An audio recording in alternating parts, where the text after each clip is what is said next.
जानवर जिसे देखकर भालू भी घबरा जाएगा, क्योंकि इस जानवर की बात किया जाए तो देखने में साधारण दिखाई दे रहा होगा, लेकिन इनका खासियत जानकर आप हैरान हो जाएंगे। डॉक्टर जितेंद्र जी है, इनसे जानने का प्रयास करेंगे कि ऐसा कौन सा खासियत इस जानवर में इनके सामने भालू भी बेबस और लाचार नजर आएंगे। सबसे पहले स्वागत है सर। आपका भी धन्यवाद। आप हमारे आवास पर आते हैं, नई नई जानवरों की जानकारी आपको देते रहते हैं। तमाम मैंने शुक्रिया आपका। सर ये बताइए कि जो जानवर आपके सामने है, ये जानवर देखने में साधारण लगता है, लेकिन इसकी खासियत क्या है और कहाँ से मंगाए थे सर जी? ये हमारा तिब्बतियन मस्टिफ है। हाँ। और ये एक्चुअल में तिब्बत का ब्रीड है। अच्छा। और इसकी मदर और फादर दोनों इंपोर्ट है। हाँ। और ये गाजियाबाद में जो है इसका डिलीवरी हुआ मदर का। हाँ। और एक्चुअल में तिब्बत में जहाँ पहाड़ी इलाके हैं वहाँ बाघ और तेंदुआ से लड़ाई करने के दृष्टिकोण से अदर जानवर को सुरक्षा के दृष्टिकोण से यहाँ लोग इसको रखते हैं। यानी ये बाघ से भी सुरक्षा करने के लिए सक्षम है सर जी। मैंने आपको बता दें कि तिब्बतियन मस्टिफ अभी उत्तराखंड में बाघ से लड़ते हुए देखा गया है और तेंदुआ को जान बचाकर भागना पड़ा, ये नौबत आ गई थी। हाँ, काफ़ी ताकतवर डॉग होते हैं और लार्ज ब्रीड है, ये बड़ा डॉग होगा। अभी तो मात्र आपको 65-66 दिन का ये बच्चा है, अभी हमारे यहाँ आया है। और काफ़ी ताकतवर डॉग होता है। और सबसे बड़ी बात है कि टैलेंटेड डॉग, समझिए ना, काफ़ी टैलेंट है। एक्टिव मूड में जब ये आता है तो परेशान कर देता है, बहुत खेलता है और शौकीन ब्रीड है।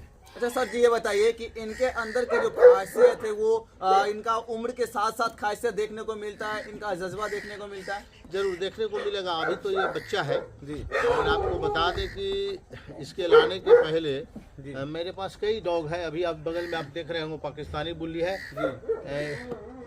आजा टाइगर, क्या कर रहे हो, गंदी बात। तो ये जो है जी आपको डॉग के लिए थोड़ा विशेष अदर से और इसमें व्यवस्था अलग करनी पड़ेगी।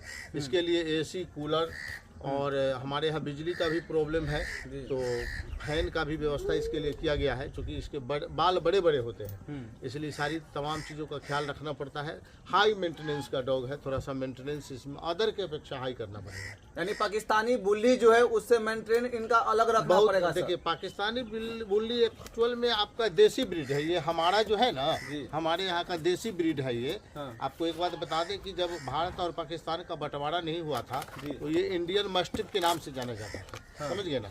लेकिन बंटवारा के बाद पाकिस्तानी बुल्ली इसका नाम पड़ गया। और ये जो आपको पाकिस्तानी बुल्ली है तो देसी ब्रीड होने के कारण इसमें ज़्यादा मेंटेनेंस नहीं, समझिए ना। लेकिन इसको आप एक बार मिट्टी में यदि चला जाए तो पूरा ब्रश करना, कपड़ा मारना, कंघी मारना, इसके लिए थोड़ा सा टफ है। अच्छा ये बताइए सर जी, जब इनको मंगाए थे, जब यहाँ तक लाए थे, इंपोर्ट किए थे, तो कितना कुल खर्च हुआ था इनको लाने के लिए? देखिए, इसको टोटल यहाँ लाने में मुजफ्फरपुर तक 1,70,000 रुपये हमको पड़ गया। मुजफ्फरपुर तक 1,70,000 रुपये में यहाँ तक मंगवाए थे सर जी हाँ। और 20,000 का महीना इसको अभी खाने में खर्च हो जाता है। काफ़ी महंगा डॉग है ये। हाँ, अभी इसको रॉयल कैंडल का फीड दे रहे हैं, थोड़ा थोड़ा चिकन अंडा भी दे रहे हैं, थोड़ा थोड़ा अभी स्टार्ट किया, अभी बच्चा है जी। सर जी आपसे ये सवाल करेंगे कि अगर इनका लड़ाई भालू से करा दिया जाए, जिस भालू से लोग कांपते हैं देख करके, अगर भालू के सामने ये चले आएंगे तो भालू और इसमें क्या फर्क होगा? देखिए, जब लड़ाई कराने की बात है तो लड़ाई कराने में तो बहुत बड़ा नुकसान है, समझ गए ना। इसलिए कि भालू जो है सो वैक्सीनेट भालू नहीं होती है, टोटल प्रॉपर वैक्सीनेट डॉग है। यदि उसका दांत इनमें लग जाएगा तो ऐसे बड़ा नुकसान हो जाएगा। रही बात ताकत की, तो इसके सामने में भालू क्या, शेर को भी जब कई बार मात दे चुका है तो भालू का तो कोई गिनती ही नहीं है।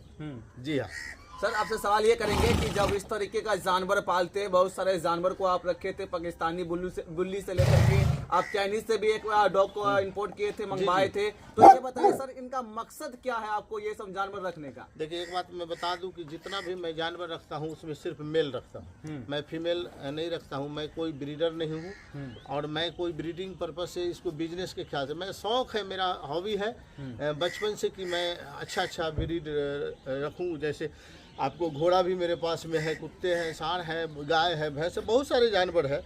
मेरा शौक है ये, और कुछ नहीं। मैंने अपने जीवन में सोचा कि मेरे पास अच्छा जानवर हो, इसके अलावा और कोई बात नहीं।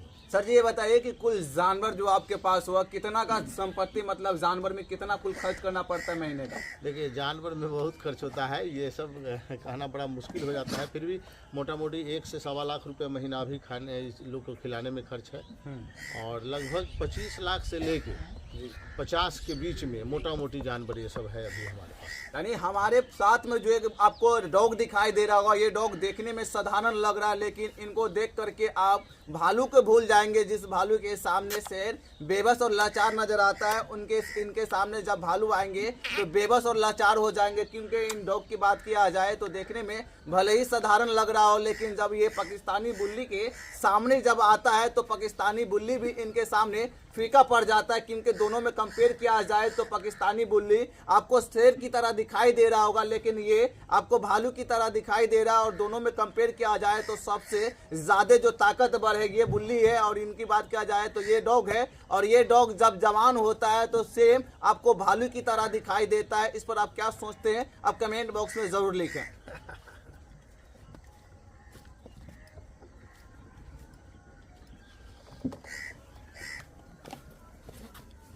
ठीक है।